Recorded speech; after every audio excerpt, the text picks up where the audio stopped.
To Michelle Zamira, and today I will be indulging in reading the 48 Laws of Power. That's exactly what I'm doing. And I decided to document it. First, I wasn't going to document it on my channel, but you know what? I'm actually going to document it on my channel and allow you guys to listen in case you have read the book or maybe have not read the book or thinking about reading the book. You're more than welcome to read along, get your own version. I think it's on Amazon. My son encouraged me to read this book, and for the next 3 months I plan, well, I don't know if it's going to take me 3 months to be reading this, but I'll start with this book. And then my one of my things this year is I'm going to be reading more than what I read last year, because I don't think I finished the book last year. So that's something that I put for myself, dedicated to myself to do, and I will be accomplishing that. I will be getting it done gracefully, gracefully, gracefully. So I just ask that you guys can cut and jump in when you want. You guys can comment if you choose to, whatever you choose to do. You choose to stick around. If you're first time coming in, I ask that you like and subscribe. I'm currently on a weight loss journey, but also I feel like your mental state and also the power of your mind, your body, and your spirit should be involved in all aspects of your life, including your weight loss journey. So that's something that I decided to document, and I will be documenting in this part of my journey. I am currently, my starting weight was 274. I'm currently 182. I would not be weighing myself until March as well, so that's something else that I will be pushing off until about March. I continue to embrace not to compare your journeys to anybody else's, to continue to reflect on yourself and continue to build yourself up along the way. So that's something that I'm doing this year. I'm focusing more of me. It's me versus me. And in that journey, I have made some goals for myself, and those goals are remaining focused on who Michelle is. What I didn't do just now is I didn't put on my mic. So I don't know, I might consider putting on that because it sounds like there might be background noise. I did not grab my mic. I think I might grab my mic before I start reading. I don't know. If people come in, depending on how my sound, if you hear a lot of background noise, I might just consider putting on my headset because there is music playing in the background. But again, those that are coming in, I am reading the 48 Laws of Power, and today I'll be reading only chapters 1 and 2. And just a little background about myself. I am dyslexic, but one of my goals is, because I'm dyslexic, is always to pick up a book and read it, right? And that's something I choose to do. Let me actually put my thing on so I can mark. So just in case anybody decides to come in, they would have to wait a few minutes before they actually comment, just to avoid all the spam messages and stuff that possibly can come through. But yeah, so this is something that I decided to do. It's something that I challenged myself to do for a very long time throughout my life. I do hold a master's degree in accounting and taxation. And so, again, schooling is very important to me. And I feel like you should always be some type of way educating yourself mentally, physically. It all plays a part. And challenging yourself, not doing just things that you recognize, right? Doing the things that you don't recognize. And that's something that I'm saying to myself. Last year, I didn't do that. I focused more on my weight goals and improving my health. And this year, it's all about me. I'm still focused on my health, so that aspect of me hasn't changed. But I am also focusing on my mental health. And with that comes with reading more, because I stimulated my mind and I got where I am today in my career, and as well as other places in my life, my connectivities. I got there because of reading. So I'm one of those people that I will be in the library reading books. I gravitated to the thing that I couldn't do. And that's what I decided to do at a young age. And I will continue to do that as an adult. So you're welcome to come along with me. You're welcome to join in. So again, my son suggested that I read this. I'm not going to go through the first few pages. It just goes over what each law is consist of. Maybe I go over as I will read, I would think I would go over those few. So like I'm reading the law 1 and law 2. So I'll start with law 1 and then I'll read the chapter on Law 1, and then I'll read what Law 2 says in the contents, and then I will read chapter 2. And for this particular book, I did get mine from Walmart. I think I brought the person in Walmart a book too, because my son was talking to him and he was questioning. I feel like, he was questioning whether he should get it. I'm like, no, you should definitely get this book. It's definitely a good book for everyone to read. If you haven't read it, I would suggest you to follow along, okay? So let's start with chapter 1, okay? And I have a full, listen, I have to read this. My goal is to read this book, and my goal is to get back to the gym. I will be doing 2 workouts till my year mark. So I'll be doing 2 workouts. Yes, 2 workouts. So I did a workout earlier, and I'll be back at the gym tonight, and I'll be back at it in the morning. So listen, I've been doing it, but now I'm documenting it. So I've been making sure I'm doing like 2 to 3 days, but I'm actually being consistent. So what I mean by that is I will be going all the way until like mid-March. I will be working out, and that's every day. Yes, every day. I know you say, oh, you got to give your body a rest. Yeah, I'm a rest in prayer, but not right now. Not right now. And I would not be weighing myself. So my last weigh-in, I was 182. And when I go see my doctor Wednesday, he can mark my weight down, but I won't be looking at my weight. So that's how that's going for me. So let's start with Law 1. So it says, never outshine the master. It says, always make those above you feel comfortable and superior. In your desire to please or impress them, do not go too far in displaying your talents, or you might accomplish the opposite. Interesting. Inspire fear and insecurities. Make your master appear more brilliant than they are, and you will attain the weight of power. That's powerful right there. That just makes me want to read on. So we're gonna get to number 1. Okay. All right. So we're going to Law 1. So they have a prefix in here and things like that. And I could have did audio, but I didn't choose to do that. I actually want to do the power of my voice, right? Because the whole point of this, hi, how are you? How are you, Mom? How are you? The reason for this is to challenge myself in getting through these words and stimulating my mind. So, and I have you guys with me, so that helps me along the way. And so it says Law 1, never outshine the master. Always make those. I think this is the same where it says judgment. Hold on, let me make sure I'm not reading the same thing. Listen, be patient with me. Just want to make sure I'm not reading. Oh, it is. Okay, so in here, when you open it, I'll show you the book. I don't know if you can see it, but it says how it reads, like it says judgment. That's what I read in the beginning. Okay. Hi, Harjorie, how are you? So transgression of the law. So Nicholas Fourquet Lewis is a finance minister in the 5 years of his region, was a generous man who loved lavish parties, pretty women, and poetry. Okay, I know I love me some poetry. So I'm going to be interrupting too, so I'm sorry, I'm not reading all the way through. So if I find something interesting, I will stop. So I hope you guys are comfortable with that. He also loved money. He led an extravagant lifestyle. He lived an extravagant lifestyle. Fourquet was clever and very much indispensable to the king. So when the Prime Minister Joël Martins died in 1661, the finance minister expected to be named the successor.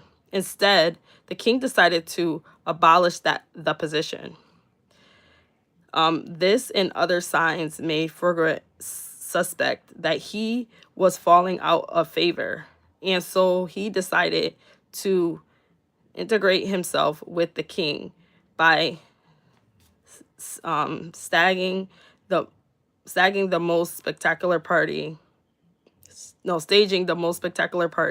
of the world had ever seen. The party's municipal purpose would to be commencements on completion of forquets, but it read functions was the was to pay tribute to the king, the guest of honor, and the guest of honor. Okay. So I'll just start off right there. It seems like he's trying to basically impress the king due to the fact that the position has been like basically like no longer there. And so we could find ourselves in that in many different ways, right? If you had a job and they'll say, oh, we're not rehiring for that job, right? So you feel some type of way. You feel like, what? They feel like I don't qualify for that? Or however you may feel. And that right there is more internalized. So I wonder where this is going, because that's more of internal of how you're feeling, but not maybe the whole situation. So I'm not gonna indulge in that, but I just feel like that's kind of where it's going. The most brilliant noble of Europe, nobility of Europe, and some of the greatest minds of the time, La Forent, La Roche, Madame, I'm not gonna get these names, attended the party. Mortarel wrote a play for the occasions, in which he himself was to perform at the evening conclusion. The party began with a lavish 7-course dinner featuring food from an ordinate never before tasted in France, as well as the new dishes created especially for that night. The meal was accompanied with music commissioned by Fouquet and honor the king. After dinner, there was a promenade through the gardens. The grounds and fountains were to be inspiration for Vasily. Okay, Marquis, personally accompanied by the young king through the gourmetly aligned arrangements of starbursts and flowers beds. Arrived at the garden kennel, they witnessed fireworks displayed, which was followed by the performance of Morel play. It's Mortale's play. The party ran well into the night, and everyone agreed it was the most amazing affair they had ever attended. The next day, Fortress was arrested by the king's head musketeer. 3 months later, he went to trial for stealing from the country's treasury. Actually, most of the stealing he was accused of, he made done on the king's behalf and with the king's permission. Fouquet was found guilty and sent to an isolated prison in France, high in the mountains, where he spent the last 20 years of his life in isolation confinement. Wow, that's crazy. That's crazy. That's all I can say about that. And I'll say this, that there are so many people in this world that may not have did a crime, but they might be incarcerated. And so sometimes when people think of people that are incarcerated, sometimes they think of them as bad, and they may not even want to know the story behind it. And sometimes they may not want to listen, like us as people, civilians in the public, we may not even want to listen to the people to hear their story, to hear their side. One thing I'm very thankful of is that, one of my friends has like a second chance non-for-profit. And that actually gives people another chance at getting out and having another chance at life, even though sometimes they're still not even really able to vote sometimes, and those rights, certain rights, have been taken from them. So sometimes when we see, or if we're in a position of hiring, we should really reconsider if we are being judgmental of the situation. And if they already served their time and they did what they were supposed to do, allow them to get out and have a second chance. So I'll leave that right there. But that's my thoughts. All right. Louis the King's son was proud and an arrogant man who wanted to be the center of attention at all times. He could not he could not countenance being outdone and lavished by anyone, and certainly not the finance minister, to succeed Fortress. Louis chose Jean Baptiste Colbert, a man famous for his permissus no oh my god wait per, par, wait Paramani and for giving the dollars parties in Paris. Colbert made sure that all money liberated from the treasury went straight to Louis' hands. With the money, Louis built a palace even more magnificent than Fortress, the glorious palace of Vanacia. I don't know. He used the same architect. He used the same decorations and garden designer. And Louis hosted parties even more extravagant than the one that cost Fortress his freedom. Let us examine the situation. That evening, the party at Fortress pre-sentence spectacles and spectated to Louis, each more significant than the one before. He imagined the affair as demonstrating his loyalty and devotion to the king. Not only did he think the party would put him back into the king's favor, he thought it would show his good taste, his connection, and his popularity, making him indispensable to the king and demonstrating that he would make an excellent prime minister. Instead, however, each new spectacle, each appreciative smile disbowered by the guests to Fortress made it seem as Louis that his own friends and subjects were more charmed by the finance minister than the king himself, and Fortress was actually flaunting his wealth and power rather than flattering Louis of the elaborate party. Often the king vanity, Louis would not admire this to anyone, of course. Instead, he found a convenient excuse to rid of him of a man who had inadvertently made him feel insecure. Such is the fate, in some form or other, of all those who unbalance the master's sense of self, spoke holes of his vanity, or make him doubtful of his empathy. So basically, like, what they're saying is like because he was just trying to be flattering towards another person, that didn't like draw him in. That actually like pushed them away and also made them look at that person to be something that they weren't.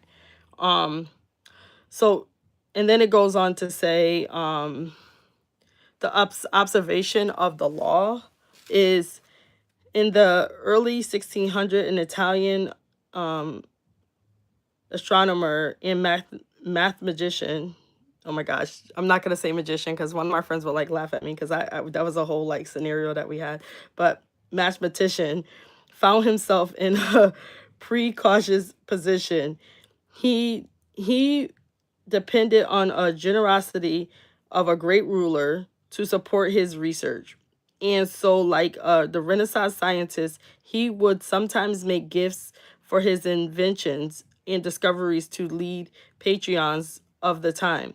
Once the instance he presented a military compass he had invented to the Duke of Gonzel.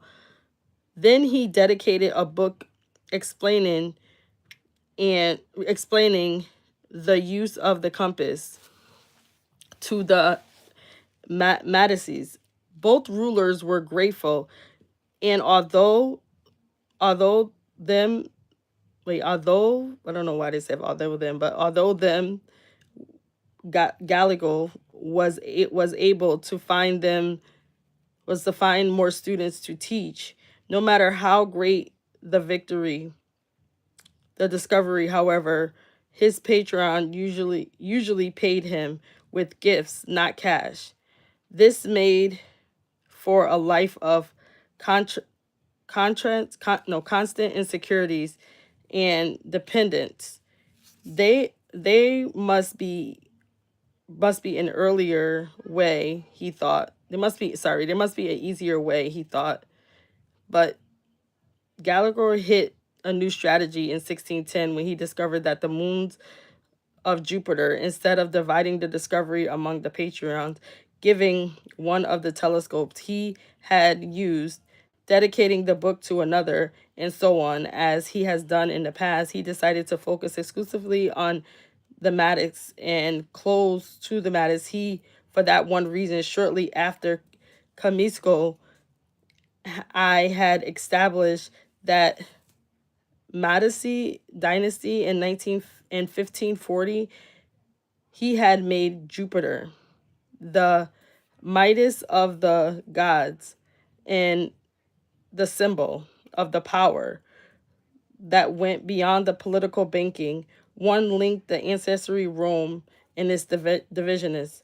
Gallico turned his discoveries of Jupiter moon into a cosmetic event, honoring the greatest. Shortly after the discovery, he announced the that the biggest stars. Hello, how are you, Evelyn? I'm just reading the 48 Laws of Power. We're still on one, on Law 1. Announced that the bright stars, the moons of Jupiter, offered themselves in the heavens to his telescope at the time. He said that the numbers of the moons for harmonized with the number of the Maddox. The Cosmo too had 3 brothers, and that the moon's orbits Jupiter as the 4 suns revolved around the Cosmo 1. The Destiny founders, more than coincidence, this showed that the heavens themselves reflective the, I'm gonna say this wrong, oh my god, Asimary, something of the Madison family. After he dedicated the discoveries to the Madisons, Gallico commissioned as an embryo representing Jupiter sitting on clouds with the 4 stars circling about him, and presented this to Cosmo II as a symbol of his link to the stars. In 1610, I don't know why I want to keep saying 19. In 1610, Cosmo II made Gallico his official court philosopher and mathematician with a full salary for the science for his coup of life times. The days of begging for a patron were over. So the interpretation, they have it separated so they'll know what the so you know what the interpretation of that. And what they're trying to do is like link these 2 stories together, it looks like, just in my own personal opinion. And link the 2 stories together to kind of say like how what the first person did. At least that's why in my intake, I don't know, but interpretation of it, it says in one stroke Gallico gained more of his new strategy than he had in years of begging. So the reason is simple. All masters want to appear more brilliant than other people, right? They do not care about the science or the truth or inventions. They care about their name and their glory. Gallico gave Mattis indefinite more glory by linking their names to the cosmetic forces than he had by making them a patron of some scientific guardian of discovery. And that too is just to tell you that when people like sometimes people want to I'll say this, Evelyn mentioned it, and hi JC, how are you? um I didn't even see you come in before. So Jace, Evelyn mentioned this in one of her lives, or I don't know if it was a video or a live. I honestly can't remember, but it was regarding she mentioned about giving credit to people if she used some of, like, if someone mentioned something to her and giving credit to them. And she basically learned that through English, which is interesting. But she learned that, and she, you know, as a person, that's what she decides to do because she thinks it's the right thing to do, is to give people credit. So she said, like, she had asked somebody in the audience, but I mean the chat, that, okay, if I use this information, is it okay that I put that, you know, I give you credit, because that's what you're supposed to do. And so this is then talking about and again, I'm going to reflect back and forth, is then talking about how that's what people want. They, you know, most people want to be glorified in a positive aspect, but doing it without someone telling you to do it, or without doing something extra, is always a good thing. So it says scientists are not spread their scientists are not spared their variance of court life and prestige. They too must serve masters who hold the purse string, and their great intelligence power can make their master feel insecure, as if he were only there to supply the funds. An ugly, ignoble job. The producer of a great work wants to feel he is more than just a provider of the financing. He wants to appear creative and powerful, and also more important than the work produced in his name. Instead of insecurities must give his glory. Gallico did not challenge the intellectual authority of the malice with his discovery, or make them feel inferior in any way by literally aligning them with the stars. He made them shine brilliant amongst the court of Italy. He did not outshine the master. He made the master outshine all others. So that's an interesting take. That's very interesting take. And again, if I probably was not sitting here reading to you guys, and I had my I have this big highlighter, it's huge. I would be highlighting right now, because there's some stuff that I like to go back to. Okay, so it says the key to power. Everyone has insecurities, which I think we can all agree on that. When you show yourself in the world and display your talents, you naturally stir up all kinds of resentment, envy, and other manifestations of insecurities. This is to be expected. You cannot spend your life worrying about the petty feelings of others with those above you. However, you must take a different approach. When it comes to power, outshining the master is perhaps the worst mistake of all. Do not fool yourself into thinking that life has changed much since the days of Louis. I don't know if it's the 10, so that's what, the 4th, the 14th, Louis the 14th in Mattis. Those who attain high standings in life are like kings and queens. They want to feel secure in their position and superior of those around them. In intelligent wit and charm. It is deadly but common to misperception to believe that by displaying vaulting your gifts and talents, you are winning the master's affection. He may foreign appreciation, but at his first opportunity, he will replace you with someone less intelligent, less attractive, less threatening, just like Louis, I think it's the 14, replace the sparking Fouquet with the bland Corbett. So you see how that worked? It just basically like it's talking about how like when you try to outshine the person that's like the master, if you want to call it, however, whatever's in your life that you feel is above you, when you're trying to outshine to show who you are, it's that's not the way to go.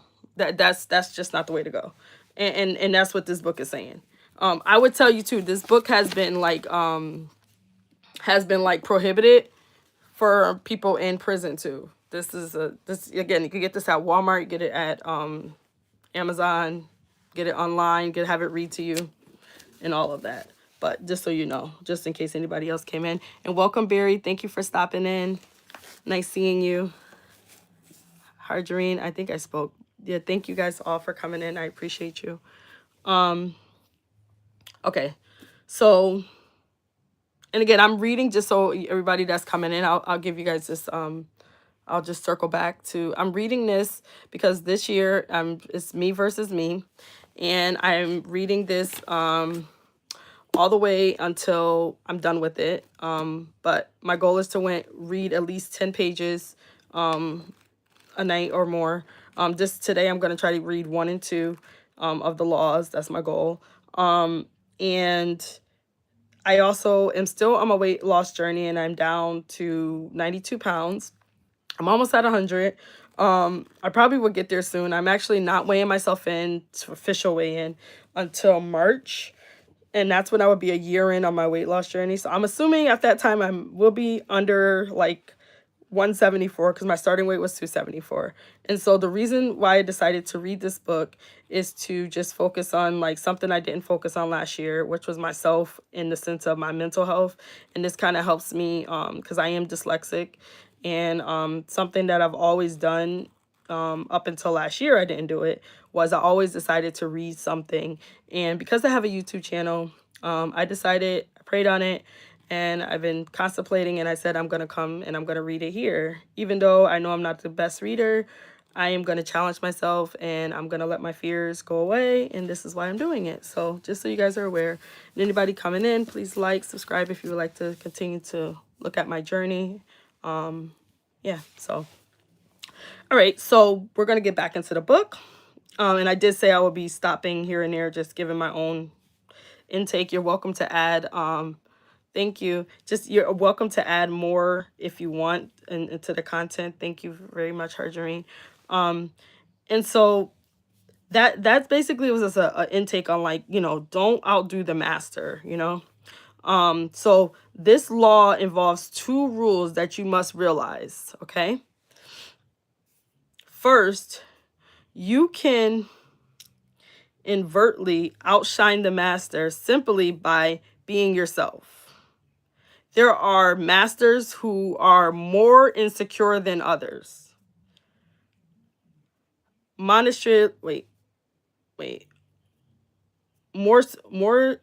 are more insecure than others. You may naturally outshine them by your charm and grace. Well, I feel like sometimes I may not realize I'm doing that, so that's interesting. No one had more natural talent than Astor, the prince of Faenza, the most handsome of all of the young princes of Italy. He captivated his subject with his generosity and open spirits.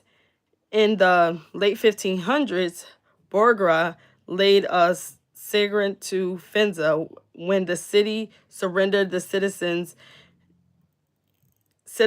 expected the worst from the cruel Borgia, who, however, decided to spare the town. He simply occupied the fortress, executed none of the citizens, and allowed the Prince Manfreda, 16 at the time, to maintain his court in complete freedom. A few weeks later, through the soldiers' halt, Manfreda away to a Roman prison. A year later, that his body was fished out to the river. Oh wow! A stone tied around his neck. oh wow. Um, Goragia justified the horrible deed with some sort of rump up charge of treason and conspiracy, but the real problem was that he was noticeably vain and insecure. The young man was outshining him without even trying. Even Manfreda, natural talents, was outshining him without even trying. The Prince Mayor's presence made Boriga less attractive and charismatic. The lesson is simple: if you cannot help being charmed and superior, you must learn to avoid such masters of vanity.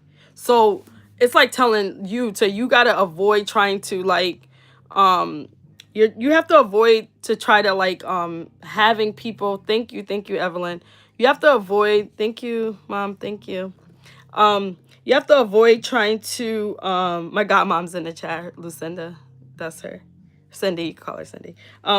You can avoid those type of masters. So if you do come across these type of masters, then I would say try to avoid them at all costs. Try to you know, not have them around you, because you know it depends on how they are and then how they will interpret you, right? So you know, if you can try to avoid those type of people, then try to, because you sometimes we can't change who we are, even if we're not trying to be something, and something that we're just like naturally just being a nice person. Yeah. So learn divinity. Okay, so the simple lesson is, if you cannot help being charming and superior, you must learn to avoid these such, they didn't even say masters, they said these such monsters of vanity. Either that or find a way to mute your good qualities when in the company of them.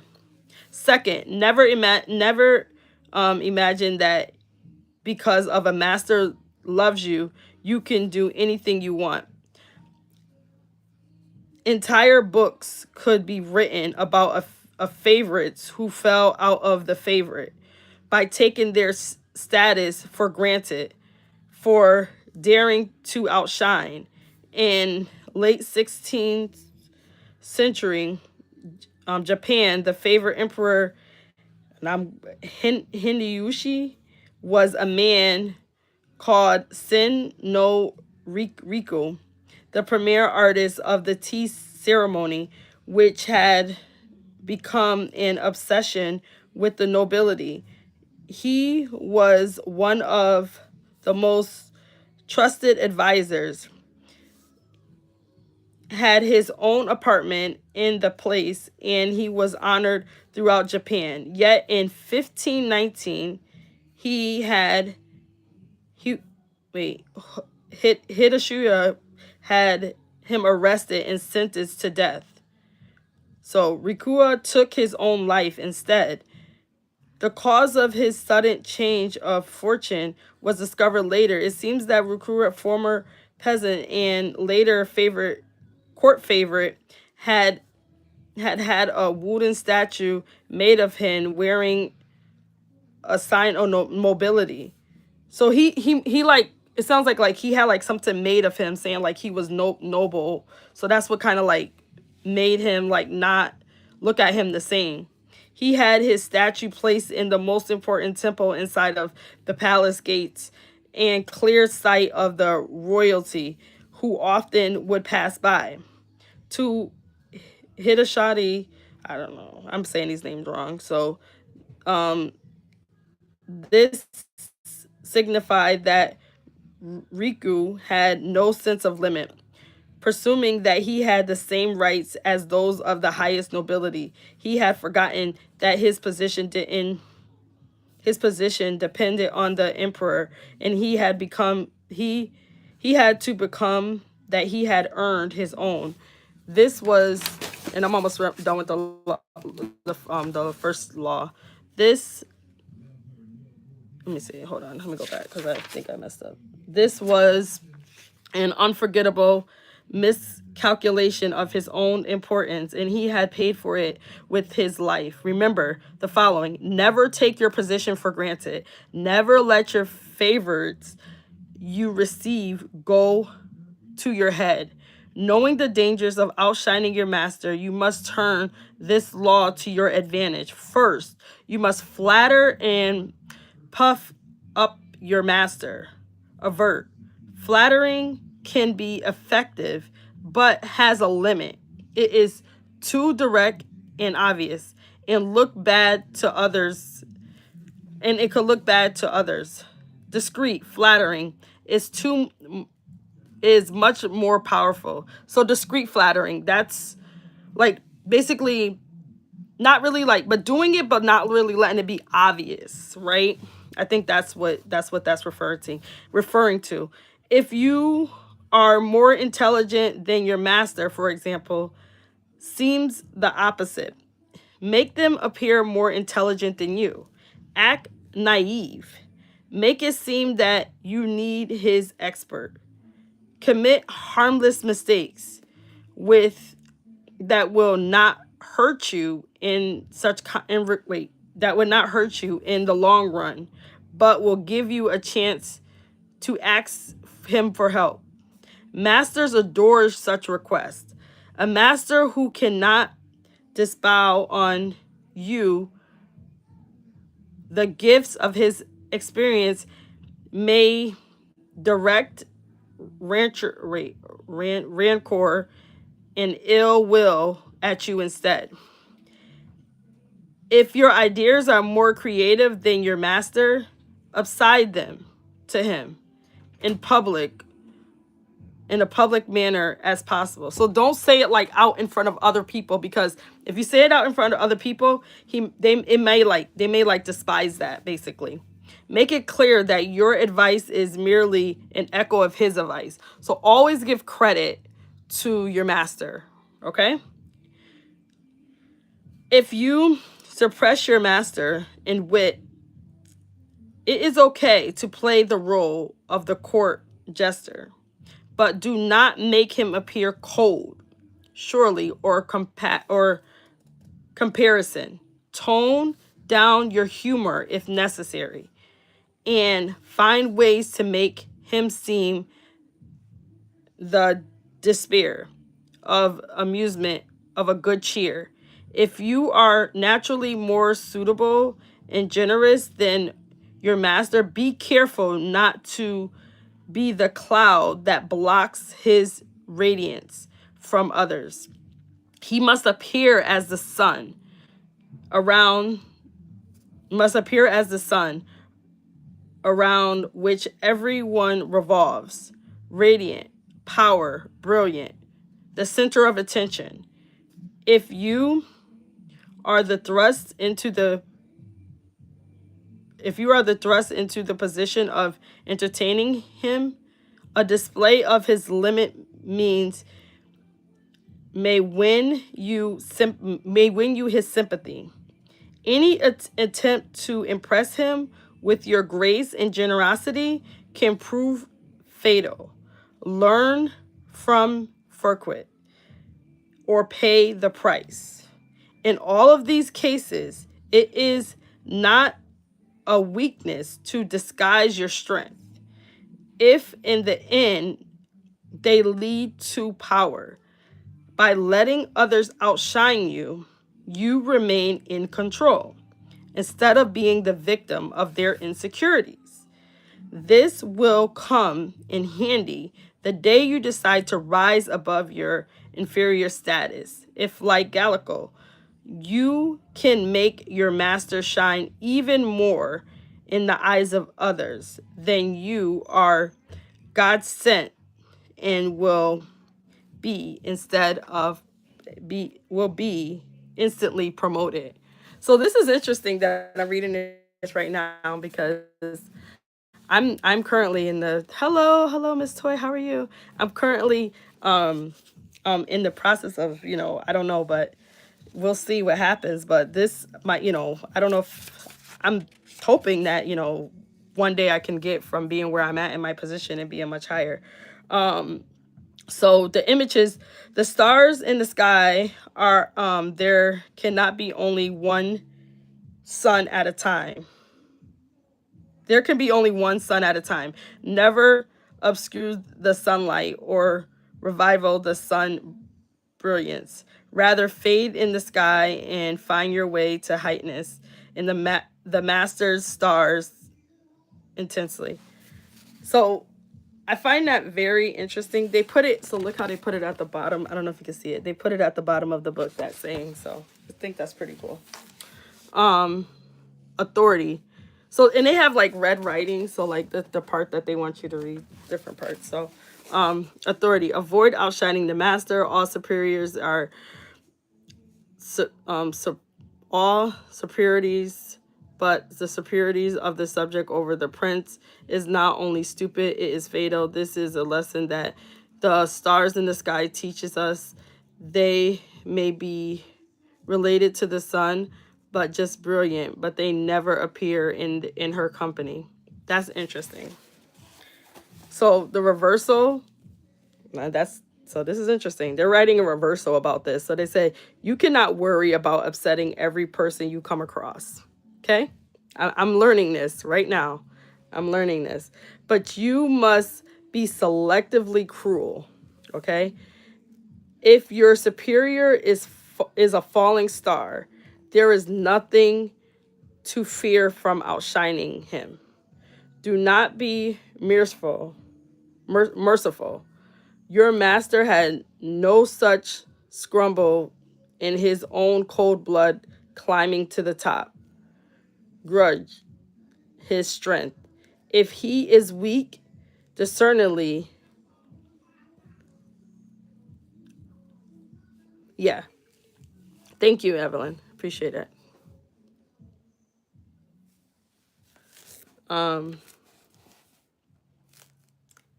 He is weak, discerningly haste his downfall. Outdo, outcharm, outsmart him at key moments. But if he is very weak and ready to fall, let the nature take its course.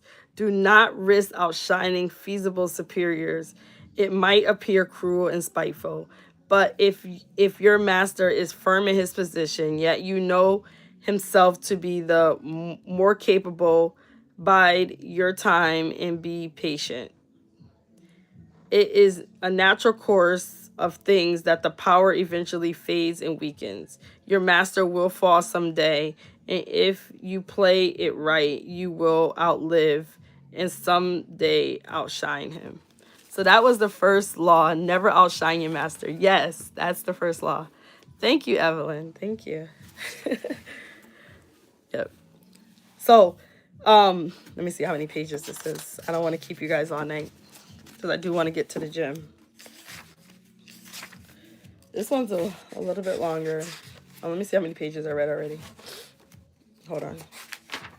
You know, I want to meet my goal. So that's the point of all of this. It's not about anything else. So.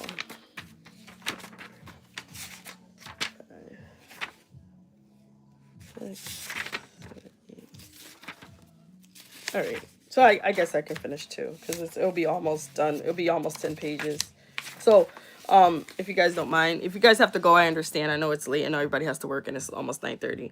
But you can always come back and watch the replay if you choose to listen to Law 2. But Law 2, never put too much trust in friends. Learn how to use enemies. Oh, that's interesting. Okay, I think this bottom part was this part that's in the beginning over here. Let me just, I think it's the same thing, so I don't have to go back and forth. Yeah, okay. So the judgment, that's how it starts off. Like here, it'll tell you, let me see. It'll show you like the title. It says Law 2. It'll tell you what it consists of, and then it'll go into the first thing. It'll say judgment. And that's how all the chapters look like. It goes to judgment, it goes over a story with names that I'm probably gonna butcher, and then it goes to interpretation, and then it goes to observation of the law, and then it goes back into interpretation again, and then it goes into the keys to power. These are like the sub, and then it goes into the reversal. So that's how the chapters look like they're broken up based on what I'm looking at it. So the judgment for this one is: be wary of friends. They will betray you more quickly, for they are easily arose of to envy. They also become spoiled. Hold on. Oh yeah. Yep. Yes, Evelyn. Thank you. Um, spoiled in Treniscally, but hire a firm enemy, and he will be more loyal than a friend because he has more to prove. In fact, you have more to fear from a friend than from an enemy. If you have no enemies, find a way to make them. Isn't that interesting? I don't want to read the rest. It says if you don't have any enemies, you better find some. I love that. I don't know why I'm laughing at that, but I think that's funny because I never thought about that. Thought about a lot of things in life, but not that. Okay. I don't know if you guys are operating that way, but I haven't. I don't. I'm gonna try to break it down. They're gonna give me this story with all these names from like the 1500s, ADs or something, and I'm gonna have to try to get you guys drawn into what I'm trying to say over here. And I try to stop in between if I miss something. I really do try. Evelyn, I'm gonna try to make I don't know, because I don't know how to. I'm gonna do it after because I can't do this and do this. I don't, because I have this. So I have my setup, but I brought the lighting in here with me. And I had it in the other room with my son, but that's a long story. Okay, so the progression of the law is in the mid 19th century AD. A young man named Michael III assumed the throne of the Byzantine Empire. His mother, the Empress Theodora, had been banished to the nunnery of her lover, Theo. That's what I'm going to call him. Had been murdered. At the head of the conspiracy to depose Theodora and enthrone Michael had been Michael's uncle, Barbas, a man of intelligence and aberration. Michael, now a young, inexperienced ruler, surrounded by an integrated murderers, and I hope some of these words are not like gonna flag freaking YouTube. Profligate. Okay, in this time of peril, he needed someone he could trust as his counselor, and his thoughts turned Basilius to his best friend. Basilius had no experience whatsoever in government or politics. In fact, he was the head of the royal stable, but he had proven his love and gratitude time and time again. They had met a few years before when Michael had been invited to a stable. Just as a wild horse got loose, Basilius, a young groom from the peasant Marsica stock, and saved Michael's life. The groom's strength and courage had impressed Michael, who immediately raised Brazilian from the obstacle and being horse trained to the position of head of the stables. He loaded to his friends with gifts and favors. And that's a big mistake right there. And they began inseparable. Bezos was sent to the finest symbol of Belizium, and the cruel peasants became a culture of a sophisticated courier. Now Michael was an emperor and in need someone's loyalty. He would be better trusted with with a post chamberlain and chief counselor than a young man who owed him everything. Basilius could be trained for the job, and Michael loved him like a brother. Ignoring the advice of those who recommended that much more qualified than Barbarius, Michael chose his friend. Barbarius learned well, and he soon advised the emperor on all the matters of the state. The only problem seemed to be money. Basilius never had enough. Exposure to the splendor of Basilian court life made him adversely for the perks of the power. Michael doubled, then tripled his salary. In wait, ennobled him. And I should say enabled, but it says I guess that's ennobled him, and married him off to his own mistress. Wow. Keeping such a trusted friend and advisor satisfies such a worth of any peace, but more trouble has to come. Bertus was now the head of the army, and Berbius convinced Michael that the man was hopeless and ambitious, under the illusion that he could control his nephew. Berbius had a conception to put him in the throne, and he could conspire again. This time to get rid of him. No, to get rid of Michael and assume the crown himself. Berbius poured poison into Michael's ear until the emperor agreed to have his uncle murdered.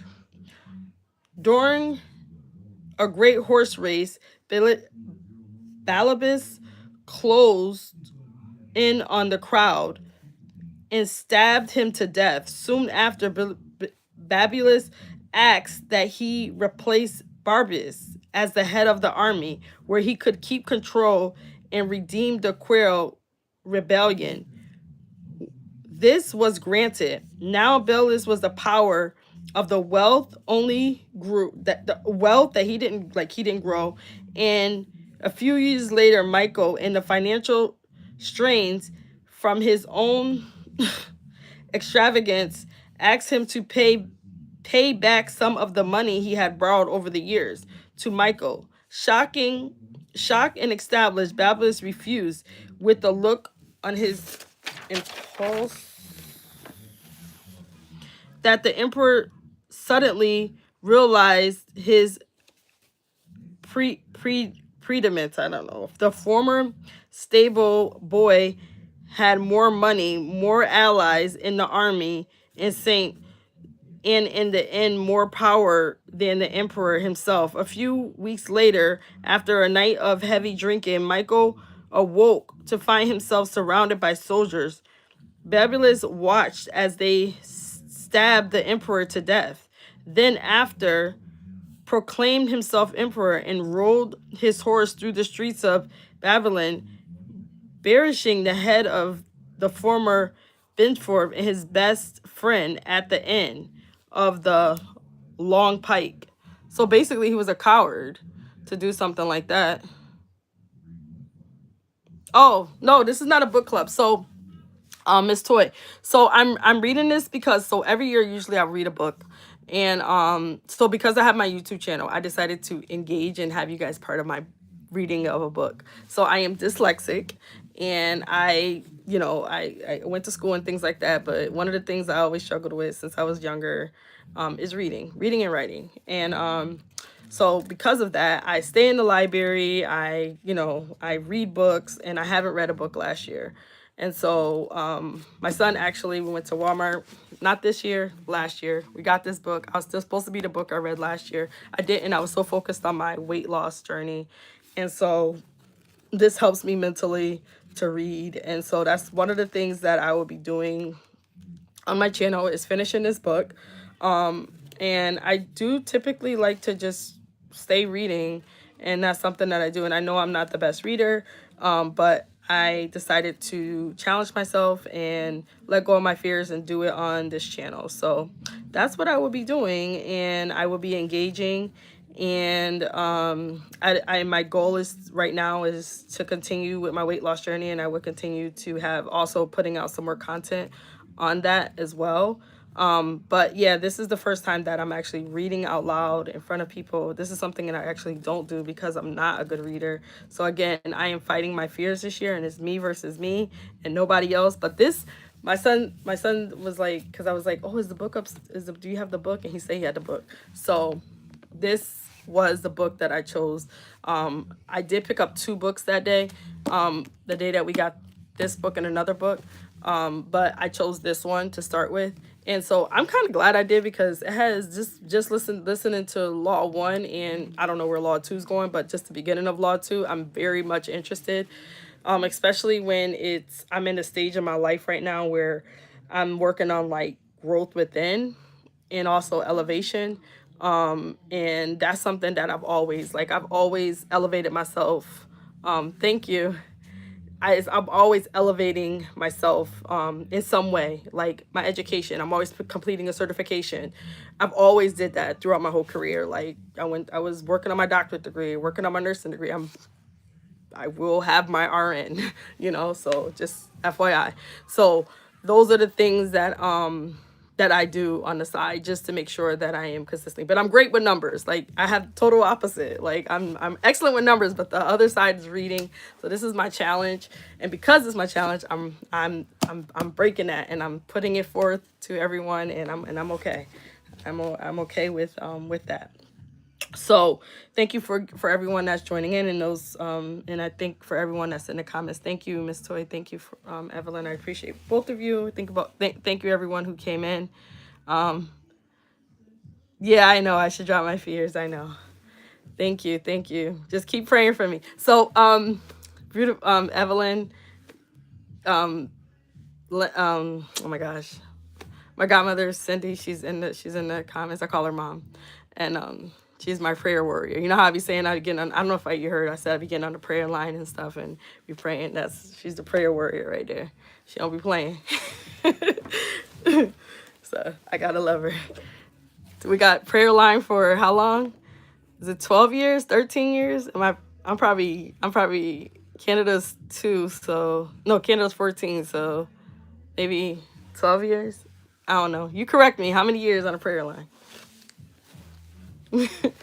we get different people from everywhere call in to the prayer line, get some prayers. But I'm gonna get back to the book. Okay. All right. So she probably 12 years. Okay, see, I was right. I was thinking about how old Canada was. I was like, how long? I couldn't think of it. All right.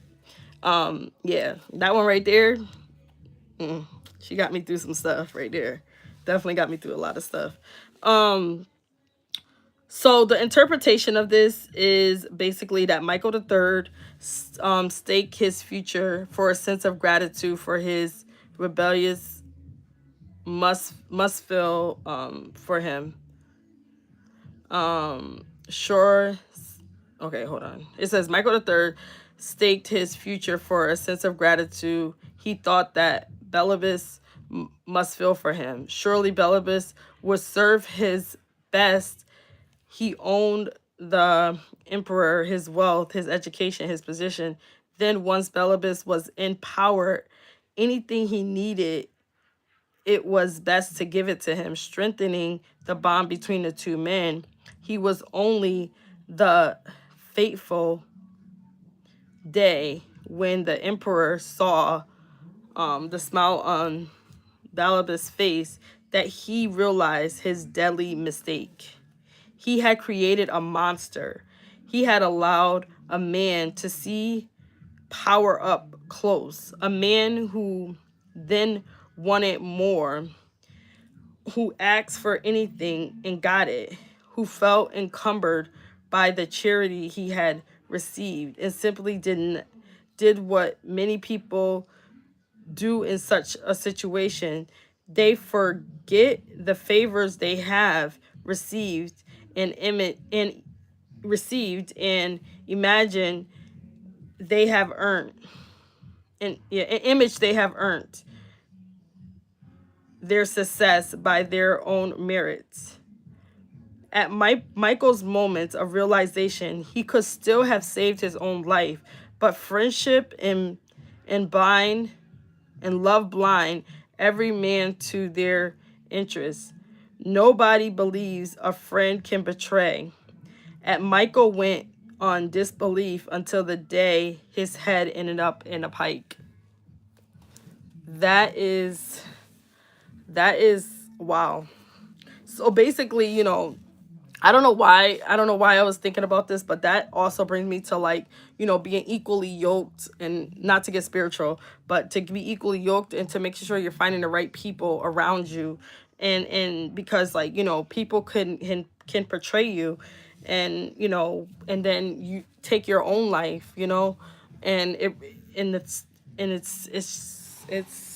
sad. So, oh my gosh, it's funny because I'm talking about God, and it says I didn't even get to this sentence, and it actually says something about God in it. So I guess I was in the right spot. So it says, Lord, protect me from my friends. I cannot take care of my enemies. No, protect me from my friends. I can take care of my enemies. So it's better to have an enemy than have a friend. That's what it sounds like. Because they can get really jealous of who you are. And then you're over giving. You're over this. You're over that. I know there was a recent story, like, that was on TV or social media about, like, a young girl who won a case because a woman was in her house with her husband, and she thought she was her friend, and the whole time, I guess that what you would think about, that's a snake in the grass. Like, they're just trying to circle and figure out who you are, and then they're gonna just, like, come after what they want. And so I guess that's why you got to be careful with friends. Got to be very careful. Okay, but we're gonna get to what you can do, because I know they seem like they always circle that back into the chapter. So this is the observance of the law. For several centuries after the fall of Han, so they go into another story. I think that's what this is. So for several centuries after the fall of Han Destiny in AD 22, Chinese history followed by the same pattern of the violent bloody coups, one after the other. Army men would plot to kill a weak emperor that would replace him on a dragon throne with a strong general. The general would start a new destiny and crown himself emperor. To ensure that his survival, he would kill off his fellow general. A few years later, however, the pattern will resume. New general will rise up and assassinate him in return. Okay. To a new general will rise up. Okay, and to an emperor of China was to be alone. Surrounded by a pack of enemies, it was the least powerful, the least secure position in the rim. In AD 959, General Chao Kai became emperor of Song. He knew the odds, the probabilities that within a year or two he would be murdered. How could he break the pattern? Soon after becoming emperor, Song ordered a banquet of celebrate of a new destiny to invite the most powerful commanders in army.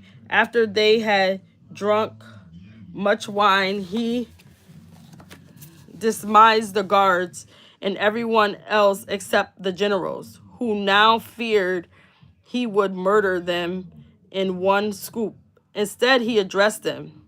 The whole day is spent in fear, and I am unhappy, both at the table and in this is him speaking, at the table and in the bed, for which one of you does not dream to ascending to throne.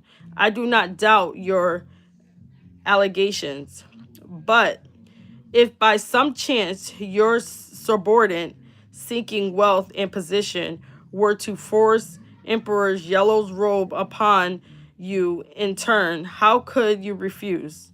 Drunk and fearing for their lives, the generals proclaimed their innocence and their loyalty, but Sung had other ideas. The best way to pass the 1 days in the peaceful enjoyment of the rich honors, if you are willing to give up the commands, I am ready to provide you with a fine estate and beauty's dwelling where you may take your pleasures with singers and girls as a companion. The astonished generals realized that instead of lives of anxiety and struggle, Song was offering them riches and security. The next day, all the generals tendered their resignation, and they retired as a noble to the estate of that Song bestowed on them. In one stroke, Song turned a pack of friendly wolves who would likely betray him into a group of docile lambs, far from all power. Over the next few years, Song continued his companion with secure his rule. In AD 971, King Lu of the Southern Han finally surrendered to him after years of rebellion, and Lu astonished Song gave him a rank in the imperial court and invited him to the palace to seal the renewal friendship with wine. As King Lu took a glass that Song offered him, he hesitated fearfully, and it contained poison. Your subject's crime certainly merits death, he cried out, but I beg your majesty to spare your subject life, and indeed I dare not drink this wine. The Emperor Song laughed, took the glass from Lu, and swallowed it himself. There was no poison. From then on, Lu became his most trusted loyal friend. At the time, China had splintered into many small kingdoms. When Chashu, the king, one of these, was defeated, Song ministers advised the emperor to lock the rebels up. They presented documents proving that they are still conspiring to kill Song. When Chachun came to visit the emperor, however, instead of locking him up, Song honored him. He also gave him a package which he told the former king to open. He was halfway home. Shachang opened the bundle of his return journey and saw that it contained all the documentation of his conspiracy. He realized that Song knew his murderous plans, yet had spared him neverthelessly. This generosity won him over, and he too became one of Song's most loyal vassals. So it says the interpretation of this was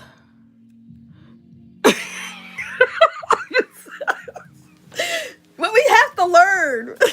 So he said, this book is making it worse. I already got trust issues. Oh my gosh. So the interpretation of this, it should make it better. Eventually, it should make it better because we learned something from chapter 1. We just gotta know how to do things the right way. Okay, a Chinese, and this, like I said, this book is banned from prisons because of it's the 48 Laws of Power. So it has some good information in it. The interpretation of this, the Chinese proverb compares friends to the jaws and teeth of a dangerous animal. If you are not careful, you will find them chewing you up. Emperor Song knew that the jaws he was passing between when he assumed the throne.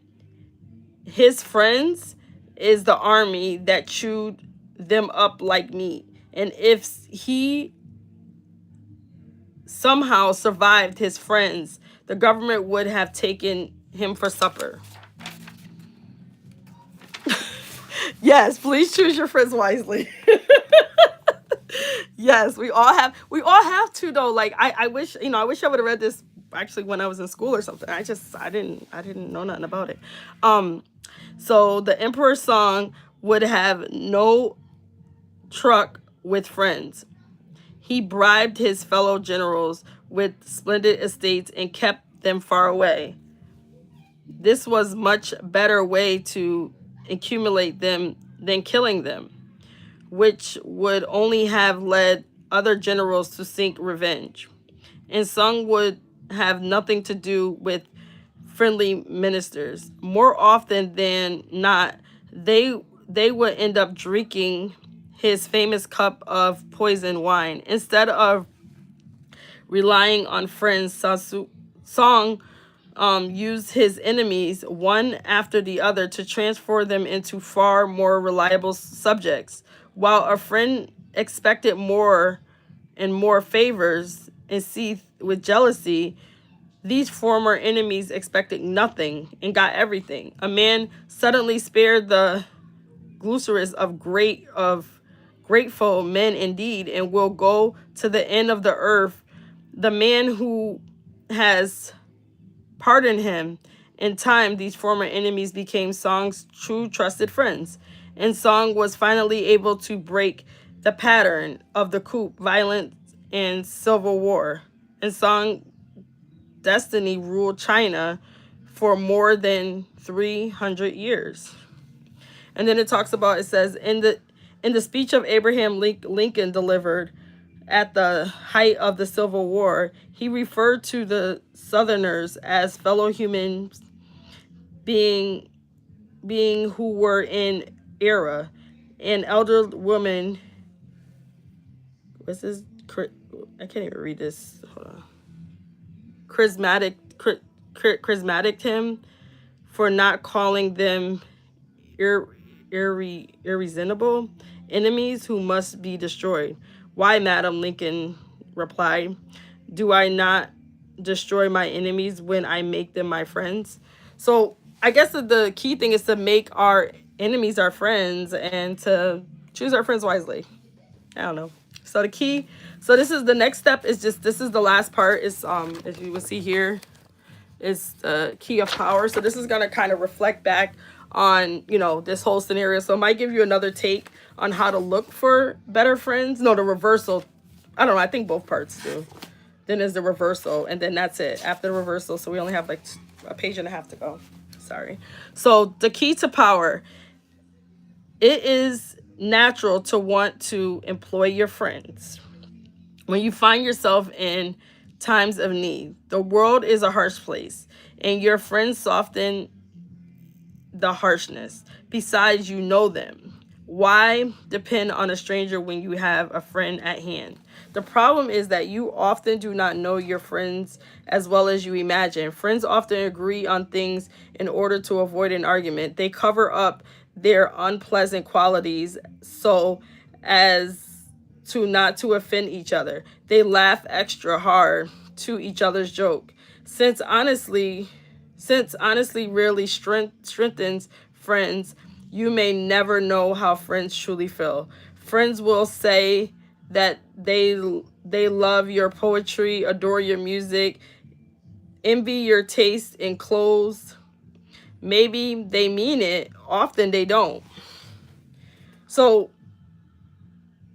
how do you guys have friends that you guys been friends with for like a very long time, if anybody and that's still here?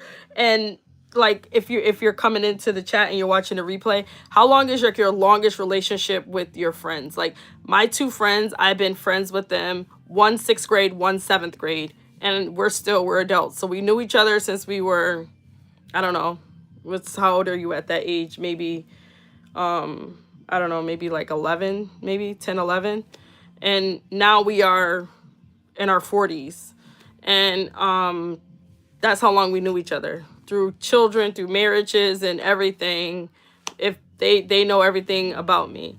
And so so it's just how long have you been able to have different relationships? Because I think that this all goes along with Evelyn, I think I keep bringing you up, but even thinking about like relationships, right? When we were on, I think this was Evelyn live when she was live with her husband. If you haven't went to go check out Beautiful I Am Colored, then I think you should go check out her content as well as Miss Toy the Review. They have great content as well.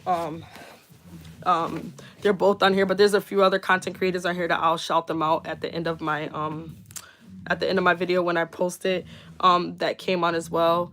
And but I'll get into that after. But what I was trying to say, Evelyn and everyone else in the crowd, is that when her and her husband went on there, it just got to when she's able to have a discussion, you can really see through the conversation that they have like they known each other for them when they were young, so they've been through a lot together, and to still be, you know, happily married no matter what they've been through, that's like so important. That's something that, you know, some people never seen before, and it's good to see that and see what it looks like, because you don't really understand what they embraced in their ups and downs, but that's a true friend, you know, because no matter what, they're there, you know. And I say that too. I say that about people that I come across, and even though I am divorced, I would say that me and my ex-husband are really good friends no matter what. You know, if I could call him right now if I need something, and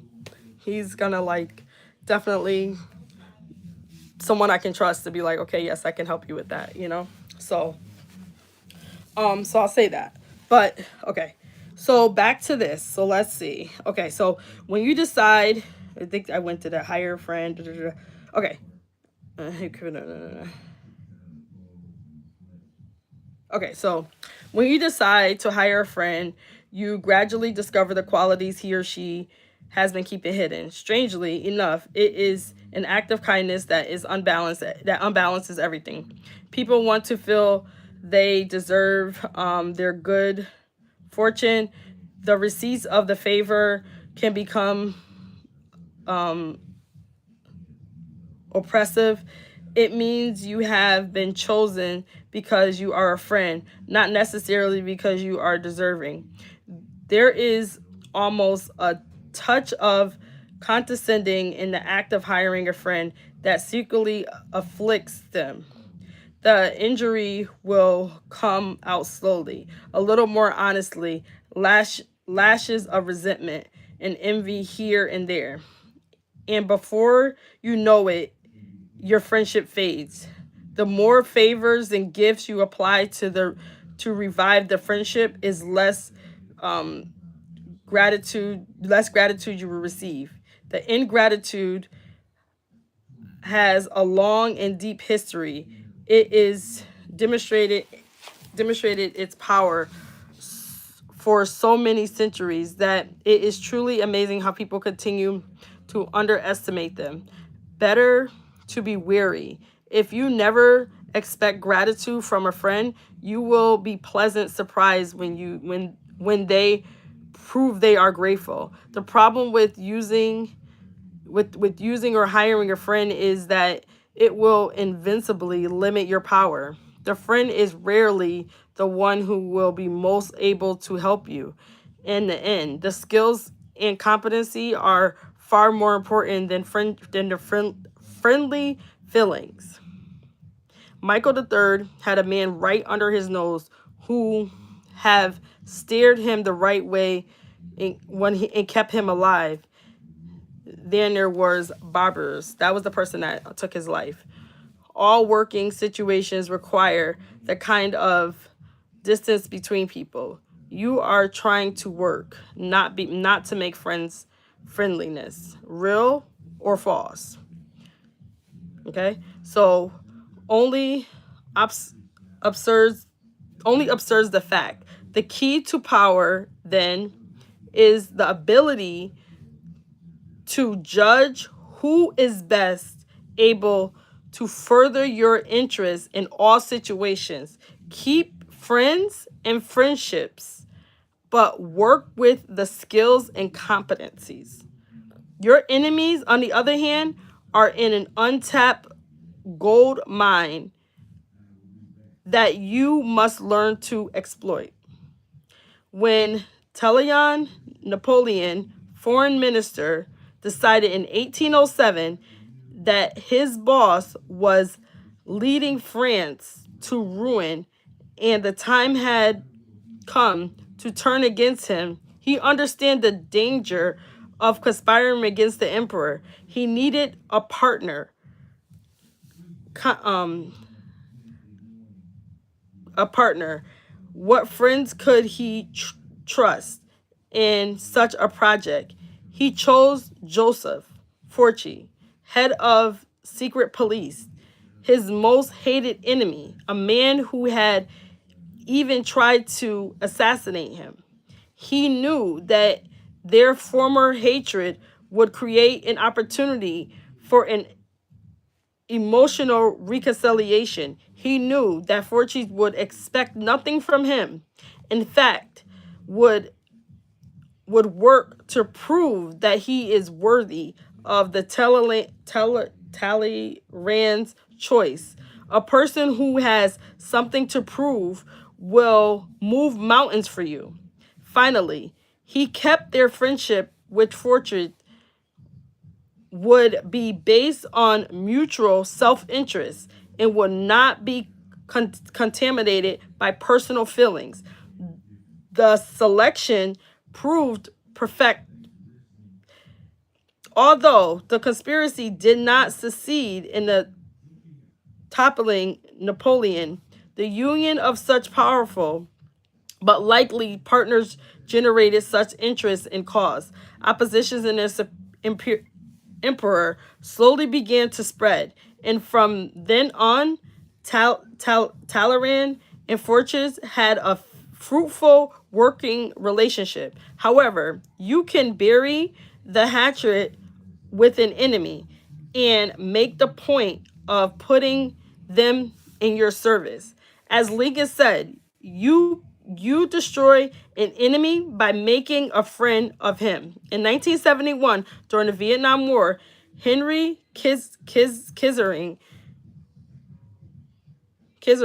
was the target of an unsuccessful kidnapping attempt and conspiracy involved, amongst other, the renowned anti-war activist priest, the Berrigan brothers, 4 more Catholic priests, and 4 nuns in a private without informing the Secret Service of Justice Department. Kissinger arranged a Saturday morning meeting with the 3 of the alleged kidnappers, explaining to his guests that he would have most American soldiers of the Vietnam War by mid 1972. He completely charmed them.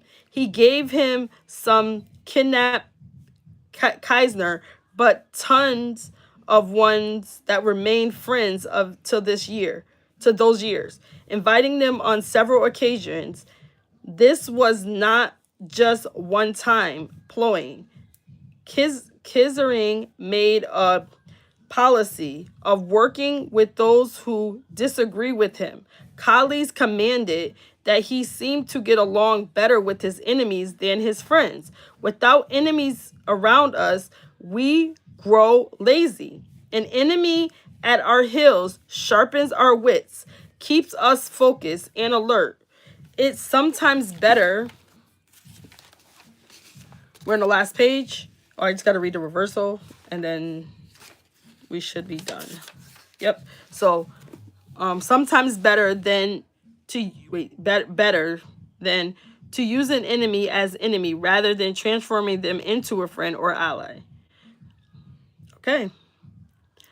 Mosul saw conflict as a key to his approach of power. In 1937, the Japanese invaded China, interrupting the civil war between Mosul's communists and their enemies, the nationalists.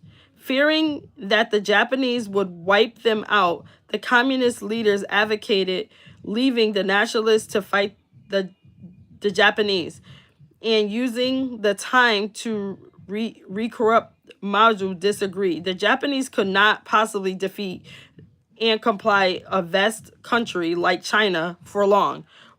Once they left, the communists would have grown dusty if they even been a combat for several years, and would be ill prepared to reopen their struggles with the nationalists.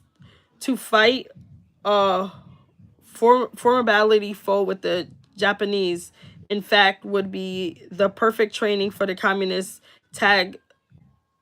ragtag army. Moho's plan was adapted and it worked. By the time the Japanese finally retreated, the communists had regained the fight and experience that helped them defeat the nationalists. The Japanese visitors tried to apologize to Moho for his country's invasion of China. Moho interrupted. "Should I not thank you instead? Without the worthy component," he explained, "a man group cannot grow stronger." Moho's strategy of consistent conflict as several keys component. First, being certain that in a long run you will emerge victorious.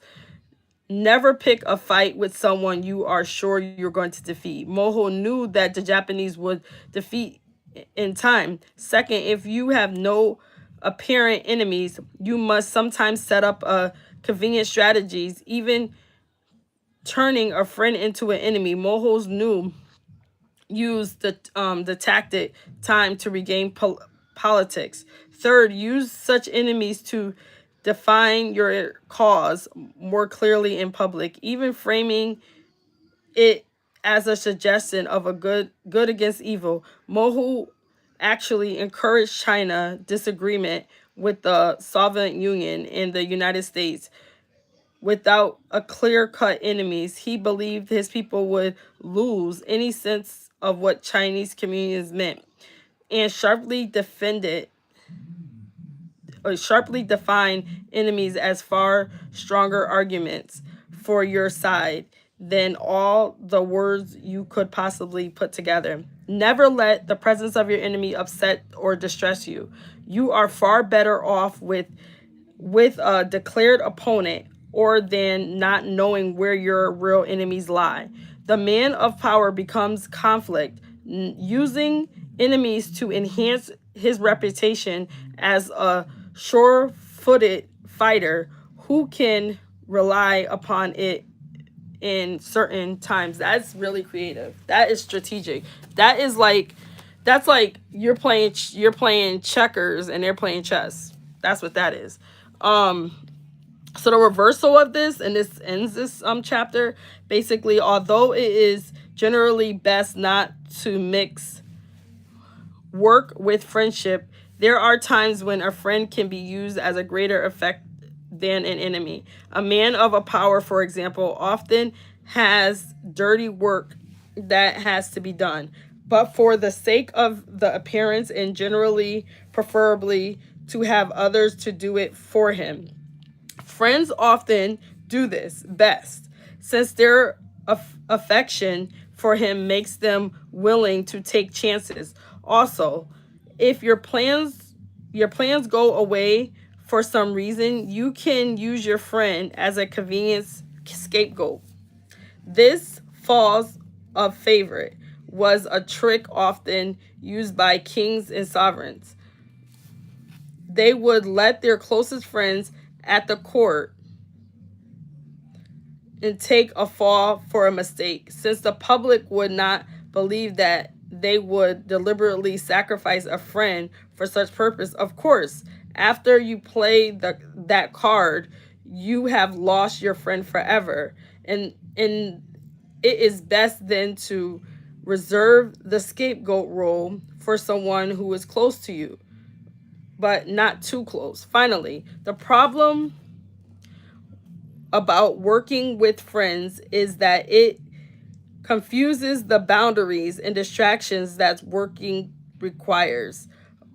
But both partners in the arrangement understand the danger involved. A friend often can be employed to a great effect You must never let your guard down in such venture. However, always be on the lookout for the signs of emotional disruptions, such as envy, intergratitude.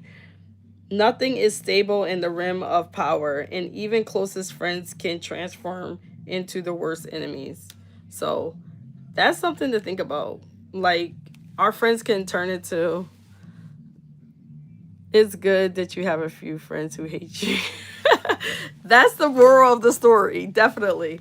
So we read 1 and 2. There's 48 in here, so I have I don't know how many pages is in here, so that's what I'm kind of going by. I'm kind of marking my wheelhouse by pages. So I probably have I don't know, I'll calculate how many weeks I have or how many days I have to read, not weeks.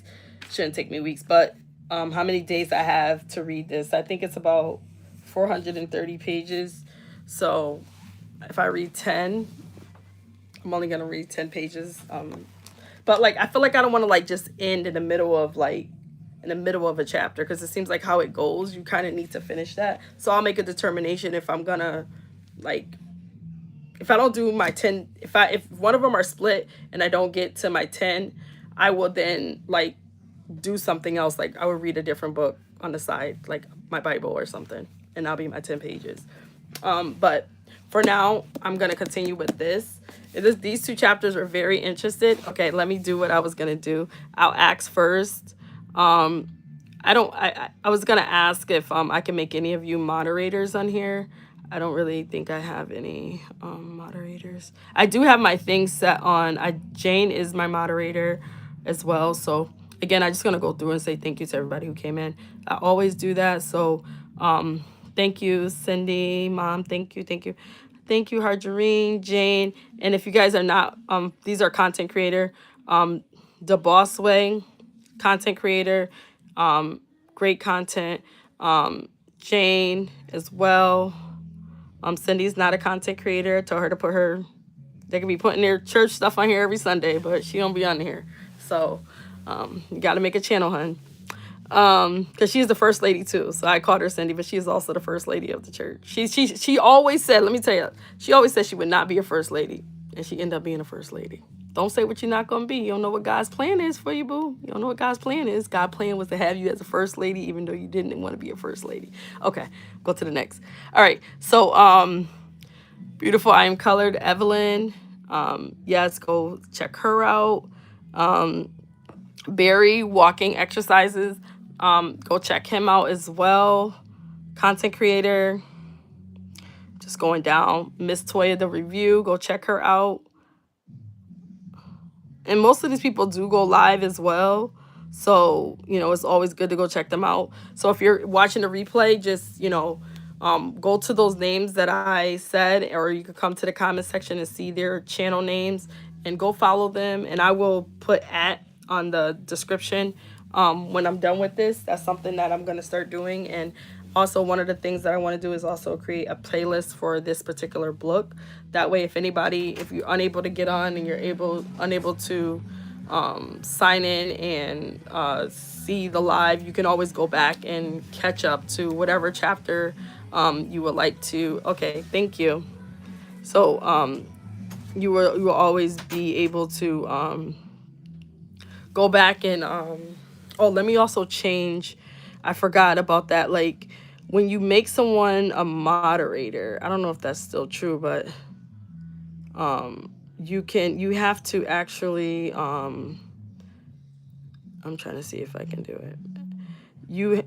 I think you have to make them a standard moderator or something, because they can't comment on your thing. At least that's what I heard, so I had to fix something. But so just make sure that that you guys can always catch up. I'm gonna try to make a playlist with this so then you can go back and watch. But I hope everybody have a blessed night. I hope you have a wonderful day at work tomorrow if you're working. I wish you nothing but peace, love, and happiness, and God bless.